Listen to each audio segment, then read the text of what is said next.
No game recap today with an off day yesterday. So we're going to look ahead and talk about the 2024 Detroit Tigers. All today on Locked On Tigers. You are Locked On Tigers, your daily Detroit Tigers podcast. Part of the Locked On Podcast Network, your team every day.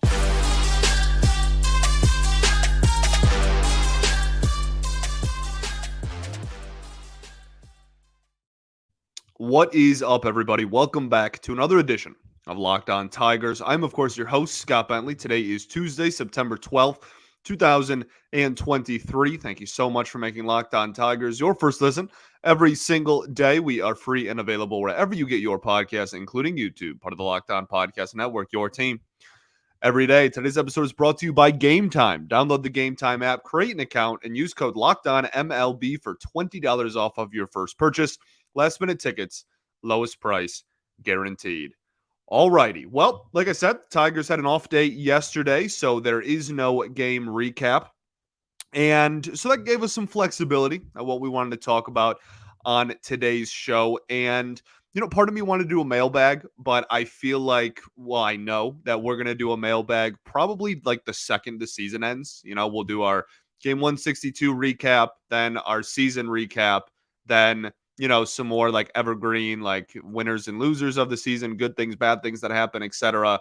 We'll do the Miguel Cabrera send-off stuff, and then like a mailbag will be mixed into one of the first episodes after the season ends. So I didn't want to jump the gun on that and then not have it at the end of the year. So we're going to hold off on that for a couple more weeks till we get to the beginning of October. And, a couple of weeks ago, probably even a month ago by now, we did an episode where I talked about the players who had the most and the least to play for the remainder of the year, right? And the players who you should be paying attention to the most the remainder of the season. And I think that this is kind of a different perspective and angle on that, where it is, but it's also broader.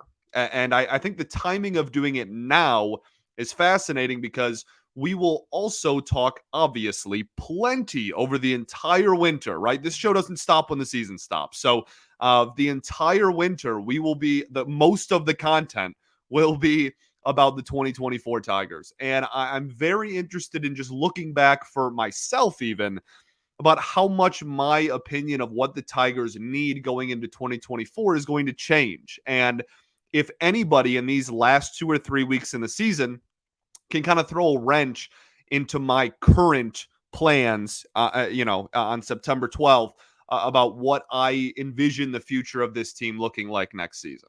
Okay, so that's why I think the timing of doing this while games are still being played is actually kind of the way I want to do it, in a pretty fascinating approach to it. So that's what we're going to do today. We'll just break down each positional group and talk about who is kind of set in stone there next year, who is going to be on the team next year, who's in the mix. Obviously, we have some prospects to talk about. We'll talk about free agent opportunities. We're not going to talk about individual names yet, but I think bringing up like, a free agent could be plugged in at this position, again, is a pretty fascinating conversation to have in September of 2023 when talking about 2024. So let's kick it off with talking about, I don't want to do it like expectations or anything like that, right? Like I think it's super early and unfair, honestly, to talk about like what this team is going to be in 2024 before 2023 ends.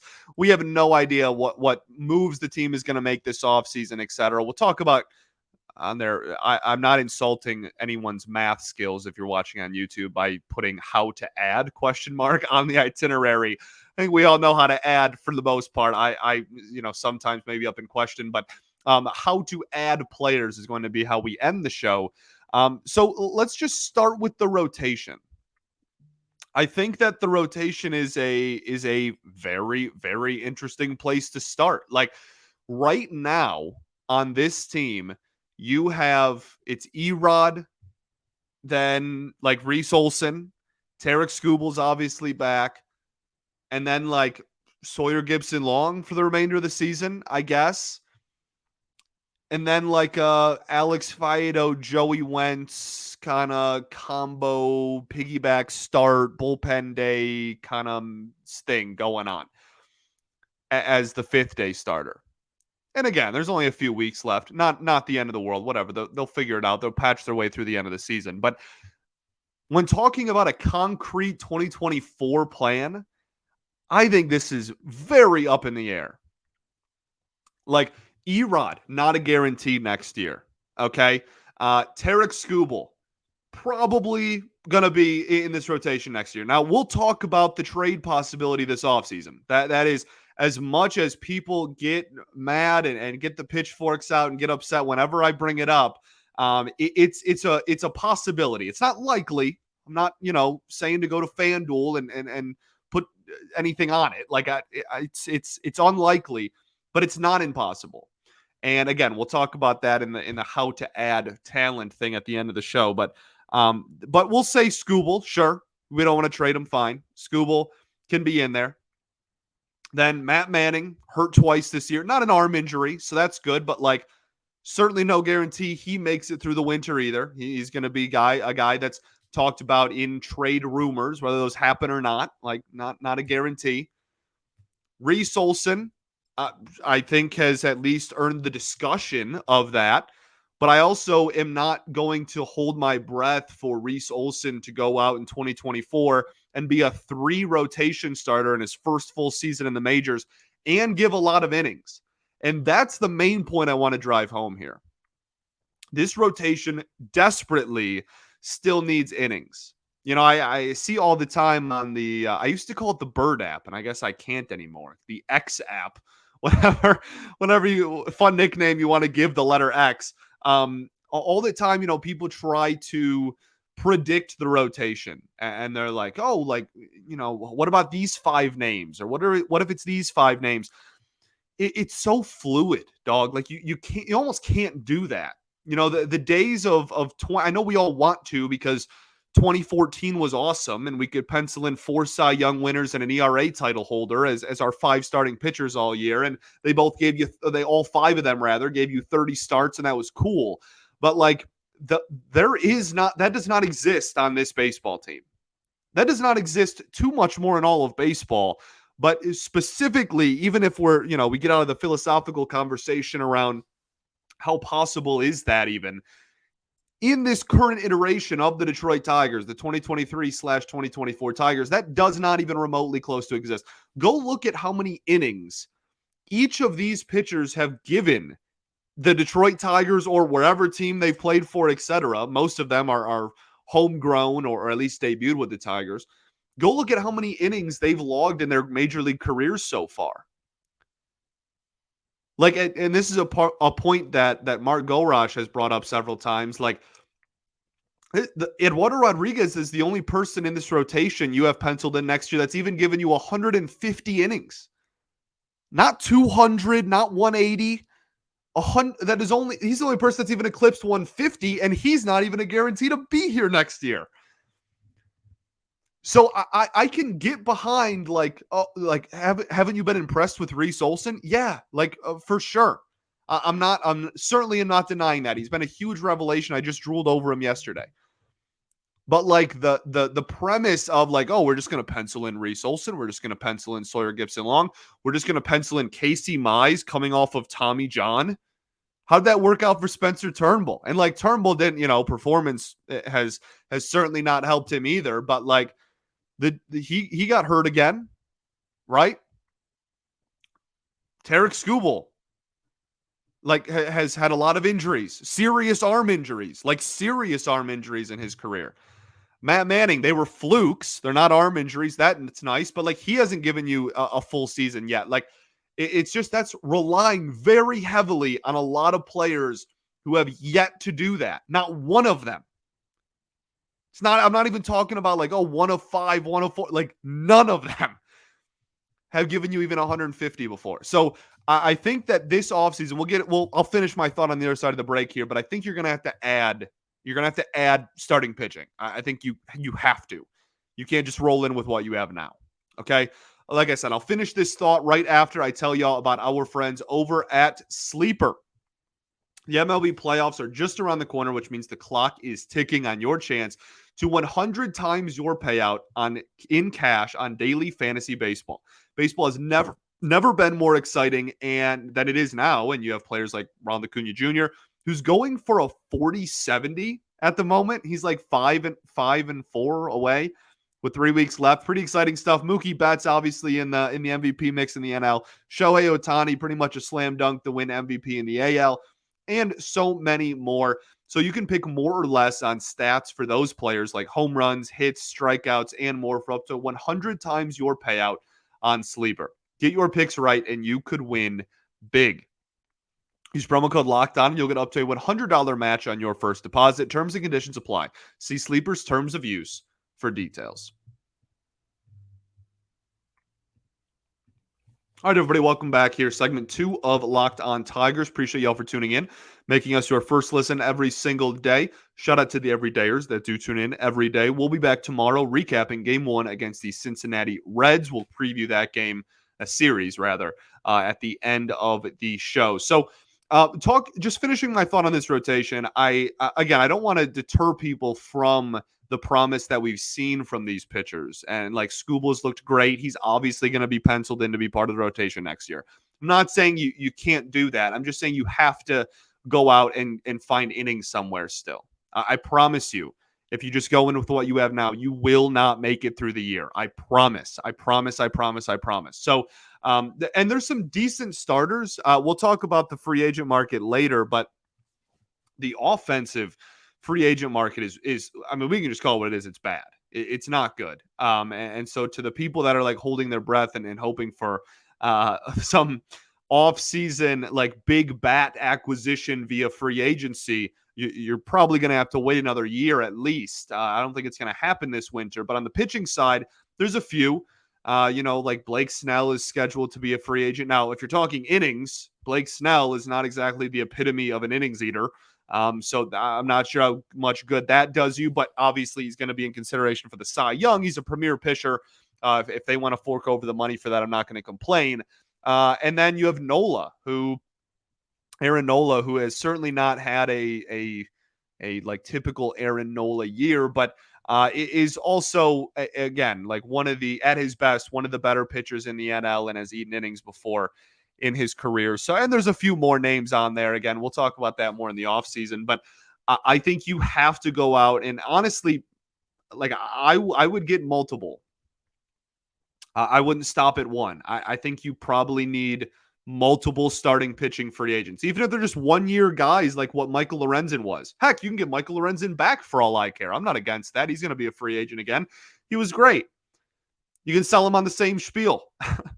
Hey, man, if we're good, we'll hold on to you. You can stay pitching here. If we're not, then we'll trade you to a contender again at the trade deadline. Like, you can do that again, and you can certainly do that with other pitchers on 1-year deals as well. So I want to start there. Like, that's kind of a foundational thing. Like, the starting rotation, I think, is nowhere near where it needs to be. And again, like, Mize will be on there on opening day, assuming health. Tarek Skubal will be there.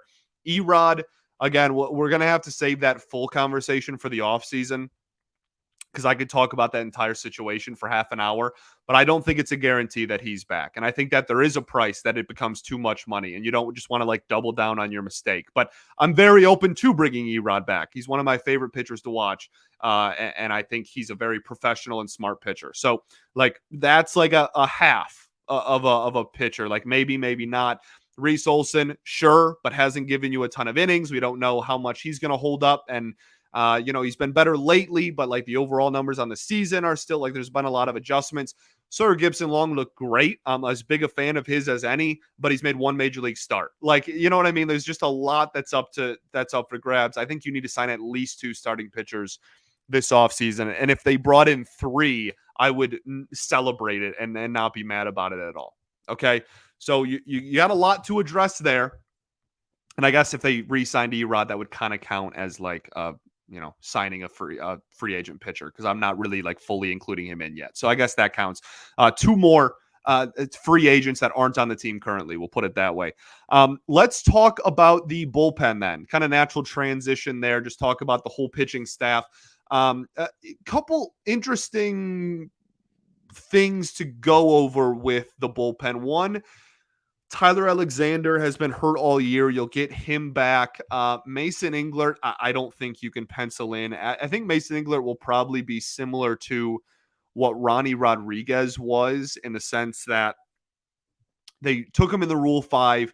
They toughed it out for a year, even though he took his lumps. Obviously, he got hurt now. And then next year, they don't have the rules anymore. He's filled his contractual Rule 5 obligations. And next season, they can put him in the minor leagues. And it's not like, oh, he has to clear waivers or Texas can take him back or whatever. So I think that they might do that. I certainly don't think that we should be penciling in Mason Englert to be in the opening day bullpen. Obviously, spring training will have a large part to doing that. But really, the only like guarantees right now, I think, are Lang and Foley, like and Holton. I guess like this isn't a bullpen that, even though they've gotten some nice production from some guys, like this isn't a bullpen that's super deep. And B, that has a lot of like long term pieces in it. Like you have going into the season, you had two guys that you thought were long term pieces, and like you added one in Tyler Holton. He'll be in this bullpen next year, I can almost assure you.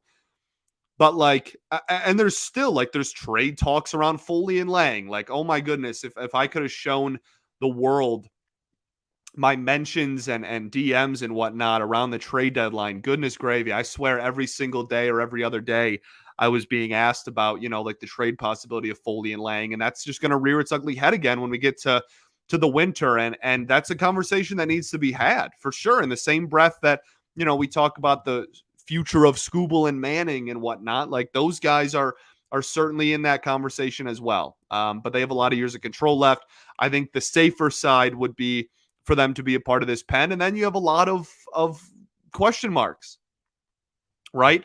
Tyler Alexander for another year. I think Alex Faedo, I am fairly confident that he is going to be on the opening day roster as a pure reliever, and none of this more like, oh, you're going to start sometimes crap. Just pure relief pitcher on opening day next year, which I'm very much looking forward to. And like that, like, again, not saying that some of these guys can't work their way into that conversation or aren't going to be back. I'm not saying that's a hard cutoff, but as far as the guarantees go, that's pretty much where it ends. Will Vest could not. We don't know. Joey Wentz, definitely not going to, put any money on that. But like, I guess that's in the realm of possibility. Miguel Diaz, certainly not a guarantee. Tyler Alexander, again, like every year, he's kind of a 50-50 ball on whether he comes back or not. Jose Cisnero, no. Brennan White, just got demoted during September for Jose Cisnero, which makes zero sense to me. But like the point is, far from a guarantee. Trey Wingenter, far from a guarantee. Like, and there's really not a ton of relievers that are like waiting in the minors either. I was a guest on the Tigers minor league report with Rahilio, and like we had talked, like there's really no relievers or even starters for that matter that are like really waiting in the wings to like work their way into the conversation next year that we haven't already seen. So I think that it might be kind of in the Tigers' best interest to look in the relief pitching market as well. And this is something that was not on my radar until, again, I was a guest on Days of Roar, which is a Tigers weekly show that is hosted by the Detroit Free Press. Evan Petzold and Mark Gorush doing a fantastic job over there. Evan's getting married this weekend. Congrats to Evan. So I was with Mark on the show, and it's something that we talked about as well. Like he brought up, it's probably in the Tigers' best interest to look for a high leverage reliever. Like Alex Lang has proven to be kind of shaky at best. Jason Foley, fine. That's like one guy. Tyler Holton, like sure.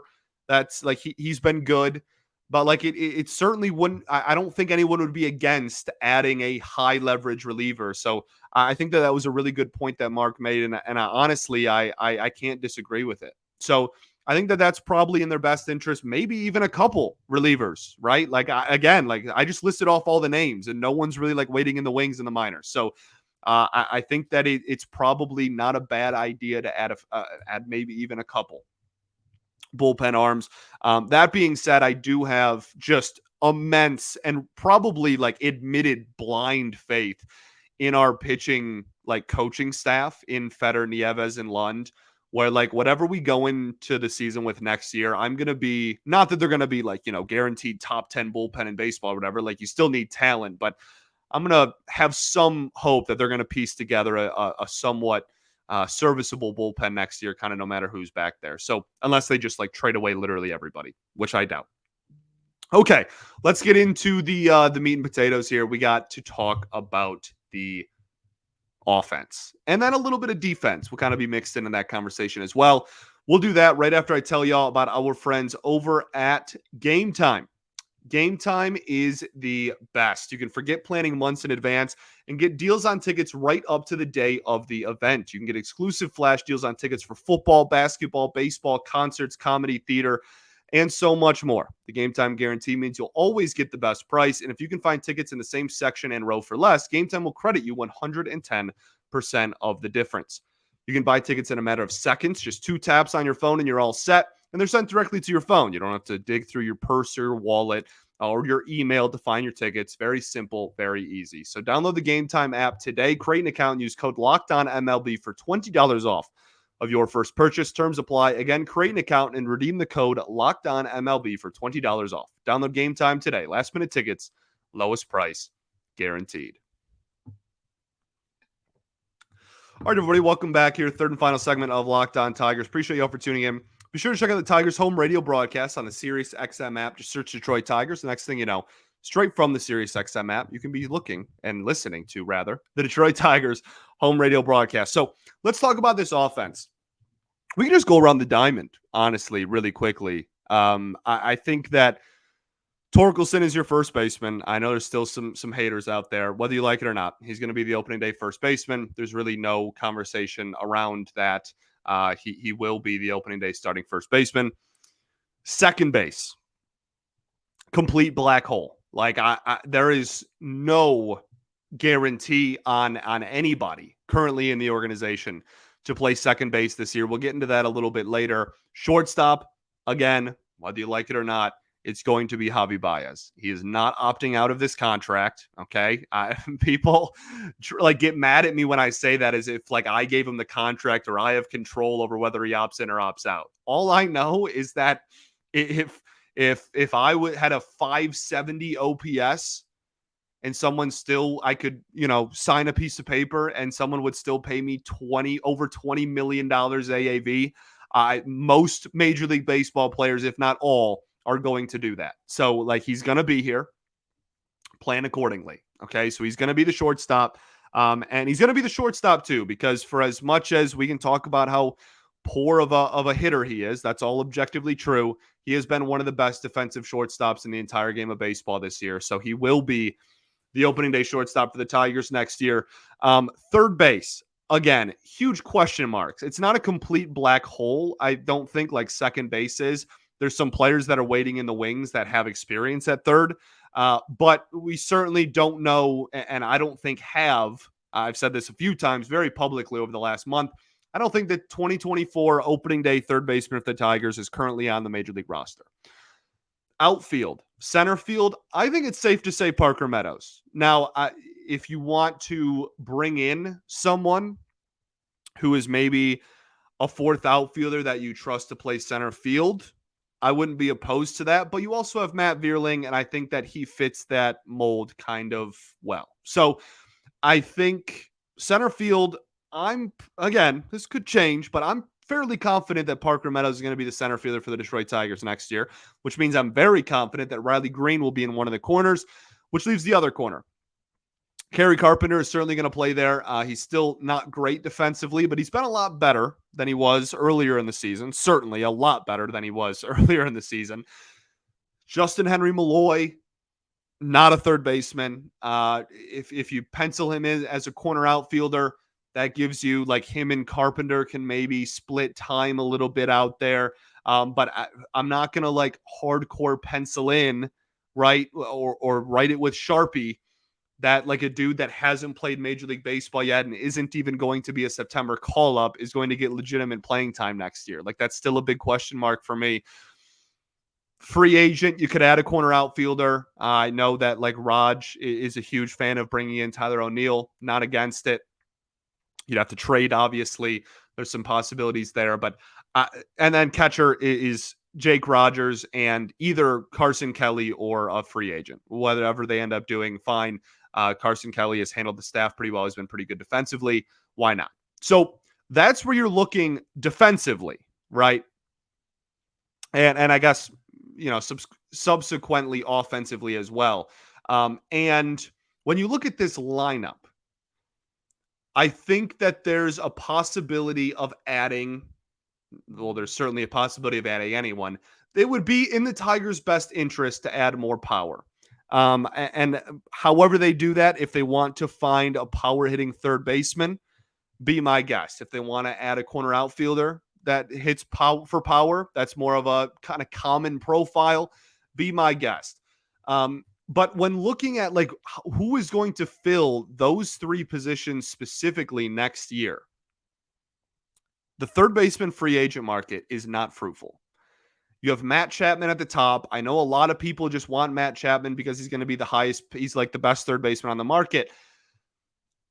Look, if I got a notification tomorrow that the Tigers were like going to go all in on Matt Chapman, would I be upset? No. Okay. I'm not trying to like not sell you on Matt Chapman, but Matt Chapman's value comes almost exclusively from his defense. And am I going to be pumped that we have an elite defensive third baseman and an elite defensive shortstop? Absolutely. That's awesome. That's a fantastic left side of the infield. But when we're paying him 20 plus million, 22, $23 million a year, and he has a 750 OPS, we need to not get mad at that because everybody knew what we were signing up for. Right? So like I like look at Matt Chapman's offensive stats since like June. Like he got off to that crazy start where in April and the first half of May, he was like the best player in baseball. Since then, he's been like a league average-ish hitter. And there was even a 4-week stretch there where he was well worse than league average hitter. So like that, it fixes third base. I'm not trying to say it doesn't, but it doesn't like really help your lineup as much as people might expect a $22, $23 million a year player to fix their lineup. Like on a good team, Matt Chapman is not batting 1, 2, 3, or 4. Right? So again, not trying to like deter people, not trying to scare people, but that's not like a huge purely offensive fix. Especially if you get him for 4 or 5 years. There's some question marks around that. Jeimer Candelario, if you want to right or wrong, I guess you could bring him back. That like doesn't happen in baseball. I think that bridge is kind of burned. I don't expect them to be in on Jeimer Candelario. I think we're going to have to find our third baseman elsewhere. Okay. Also, don't think Jeimer's going to get like a 4 or 5 year deal. If I'm wrong about that, fine. I've been wrong about Jeimer already. So like, I'll just, keep adding it to the tab, but like, I don't expect him to get a super long-term deal either. So then like Max Muncy, like, I guess like he's kind of, he might've even gotten extended. I'll have to look, but like it's not that prevalent. Really any position. There's not a ton of offensive options out there in the free agent market. So Colt Keith, I'm down. Why is he not here right now then? Makes me upset. If you think he's going to be the third baseman next year, he should probably be getting called up in September this year. That doesn't make any sense to me. Doesn't make a lick of sense to me, but whatever. We're focusing on 2024. Colt Keith, let's put him at third. He's going to be a below average defender. He's going to give you negative OAA. Hopefully he hits decently well. We can figure out if Colt Keith is going to be a long-term option at third or not next year. Next year can be the trial run. Okay, well, if Colt Keith's playing third, then he's not playing second. Jace Young, as great of a year as he's had, he hasn't played in AAA yet. He's not going to be your opening day second baseman. Andy Ibanez is not a long-term piece. Zach McKinstry, Zach Short. Go down the list of all the 4A utility players we have on this roster currently. None of them are going to be penciled in as like the opening day starting second baseman. So again, you can go out and get a free agent there, or you can start looking at like Justin Henry Malloy third, Colt Keith second. Again, Justin Henry Malloy has significant struggles at third base defensively. I don't think the Tigers are going to do that personally. So you got to bring in at least one of those two positions. And whichever one you don't bring in, then Colt Keith can, I guess, play the other. Or we just have no faith in Colt Keith, and we have to address both of those positions at the major league level. The only thing this team really doesn't need is utility players. My goodness, that would be, if I came on here and I said I wanted the Tigers to get a utility player this offseason, that'd be like if I was the host of Locked On Braves and I said that I wanted more homers. Like that, I mean, that's the one thing, goodness gravy, this team does not need is more utility players. So at worst, you're going to be in a position where the Tigers don't add a lot of free agents, and you're going to have multiple dudes that are playing multiple positions. They're going to have to piece their way through the year again like they did this year. How to add players. I've just been bashing on this free agent class all episode, and we will go much more in depth. Again, it's a long off season. If you've been a listener of this show for a while, you're aware. If you were a listener last winter, you're like, we have plenty of time to discuss all of the intricacies and ins and outs of every single player who's going to be a free agent this winter, and if they're a fit for the Tigers. They could certainly upgrade at a lot of positions. Okay. For as bad as this free agent class is, there's still plenty of dudes that if they signed them, I'd look at and go, it's probably an upgrade over what we have. Okay. So still plenty of opportunities to add in free agency, but the high end talent really isn't there unless they're going to get Ohtani, which they're not. So I'm declaring right now, you must, and I don't use terminology like this often, okay? But I feel very passionately about this one. I will lead the charge on this if I need to. You must make trades. You must. You must, you must, you must. I don't care if you are trading starting pitching for bats, right? We'll have the Matt Manning conversation more in depth in the offseason. We'll have the Tarek Skubal conversation more in the offseason. Or if you're trading one of the relievers, right? Jason Foley, Alex Lang. Or if you are trading, honestly, some prospects. You have a lot of prospects that long-term project to be second baseman, or even some guys that project to be just no defensive position, right? And you're like, well, I don't want a prospect to be a DH, right? I don't want you to get called up to the majors and like, oh, you're just going to be the DH. That's not good value. That's not in the best interest of anybody, any organization out there. Unless you're going to hit, for a 950 OPS. So like, if you want to trade some of those prospects, the lost art. I said this last winter. There's a lost art of the prospect for prospect trade. I'm down to do that. Trade some of their guys where we have a logjam. We have a billion, million, trillion, quadrillion, zillion left-handed outfielders. Trade some of them. Right? Trade them. You know how much other teams, like, there's always a spot on a 40-man roster at a minimum for a lefty outfielder. We have some imaginary number I just made up 2 seconds ago, amount of them. Be aggressive. We have to. I'm so passionate about this. We have to make probably multiple trades this offseason. Because this thing is not getting fixed overnight with just the 2024 free agent class. I promise you. It's not. It's impossible, really. And as much as I love the prospects that we have getting called up, I'm as excited about Colt Keith as anybody. I want Malloy here more than anybody, right? But you cannot just put all of your cookies in that jar. You cannot just rely on a bunch of rookies, right? Parker Meadows is going to be rookie eligible next year. And then like those two guys I just named. Like you can't just rely on a third or half of your lineup to be rookies and expect all of them to do well. That's never happened ever. Baseball is too difficult of a sport. It's too unpredictable of a sport. That's just not going to happen. So you need to bring in talent that can hit the baseball. You need to. You need to fill these holes that we have just laid out, and you need to do that by being savvy with some trades. It is a must. It is a requirement to bring in talent this offseason.